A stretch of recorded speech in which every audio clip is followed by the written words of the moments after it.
Have you ever just stopped and thought about how incredibly different one part of our planet can be from another? You've got these dense, humid jungles and then vast frozen plains. It's all the same Earth, so how does that work? Well, today, we're going to take a journey through Earth's biomes to figure that out. Right? It's a great question. Why isn't the whole world just one big forest or one giant grassland? Why do we have this incredible variety? One place is a steamy jungle, another's a bone-dry desert, and yet another is a frozen, empty plain. The answer, it turns out, is actually a really powerful idea that organizes pretty much all life on our planet. And to get to that answer, we need to understand the main character of our story today. So, what exactly is a biome? Okay, so here's the deal. A biome is just a huge area of the planet where the climate, the plants, the animals, and even the soil are all pretty similar. I like to think of them as global neighborhoods. So whether you're in a forest in Canada or one in Siberia, if you're in the same biome neighborhood, everything is playing by the same set of rules. And that's the key, right there. These massive ecosystems aren't just random. They are all shaped by a predictable set of invisible forces, kind of like a rule book for how life can exist on a planetary scale. So what's in that rule book? So what are these big planetary rules? It's really like a domino effect. It all starts with the climate. That's the big boss. The climate pretty much decides what kind of plants can grow there. Then that vegetation determines what animals can eat and live there. And of course, all of this is built on the foundation itself, the type of soil. But you know, out of all those factors, two of them are the undisputed champions. The most important things that shape a biome are temperature and precipitation. That's it. How hot or cold it gets, and how much rain or snow falls from the sky.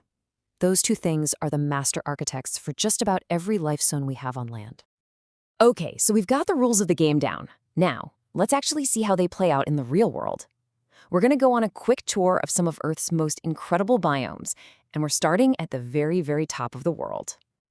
Our journey kicks off in the far north, in this huge, wide-open, treeless landscape called the Arctic tundra. The number one rule here is the extreme biting cold. I mean, the ground itself is permanently frozen solid. We call that permafrost. And that icy foundation is exactly why you don't see any trees. Their roots just can't dig in. Life has to be incredibly tough to make it here, which is why the whole place is dominated by these hardy, low-growing things like mosses and lichens. Not a lot of different species can handle it. Okay, so as we start to move south from the tundra, things warm up just enough for trees to finally get a foothold. And that brings us into this massive belt of forest that literally circles the entire northern part of the globe. This is the Boreal Forest, also known as the Taiga. And when I say it's big, I mean it is the largest land biome on the entire planet. It's defined by these super long, cold winters and these huge, dense forests of coniferous trees, like spruce and pine. You know, the ones with the waxy needles. That's actually a clever trick to keep from losing water in the freezing cold. The soil underneath isn't great. It's thin and acidic, but it all comes together to create this truly immense ecosystem. All right, let's switch gears. We've seen biomes shaped by the cold. Now let's jump to one that's defined almost completely by water. This next forest doesn't just survive, it thrives on an unbelievable amount of moisture. Welcome to the Temperate Rain Forest. You find these in very specific spots, tucked into coastal areas like the Pacific Northwest of North America. Here you get tons of rain and this constant, thick fog that creates this incredibly damp, lush world. And all that water does something pretty amazing. This biome is home to absolute giants. We're talking about the redwoods and Douglas firs, some of the tallest living things on the entire planet. It really is a forest of titans. Okay, so from a forest of giants, we're now heading straight for the equator, to a biome that holds more different kinds of species than anywhere else. This is basically the capital city for life on land. This is the tropical rainforest. It's a world of constant, high temperatures and just staggering amounts of rain, more than 200 centimeters every single year. That combination of heat and water fuels an absolute explosion of life. In fact, the competition for sunlight is so intense that the trees grow in these different layers, creating a dense canopy way up high and a whole different, darker world down on the forest floor. And check this out. This is the statistic that just blows my mind.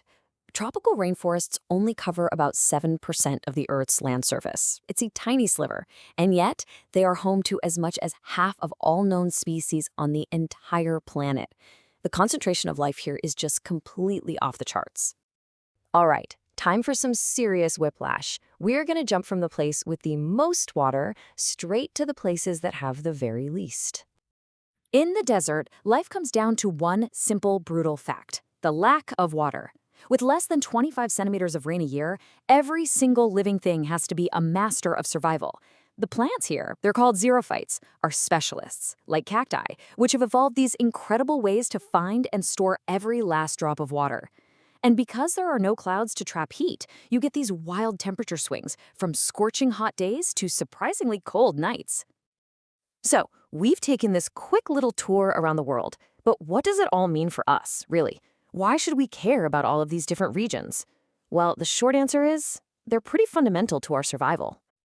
And this is really the bottom line, isn't it? We depend on healthy biomes for just about everything.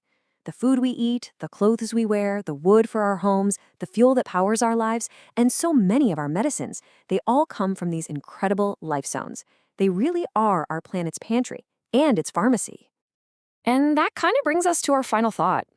We've seen how every single biome, from the frozen tundra to the lush rainforest, is built on the rules of its climate, mostly temperature and rain. So the question we have to ask ourselves is a big one. In a world where those fundamental rules are starting to shift, what happens to the great life zones that depend on them?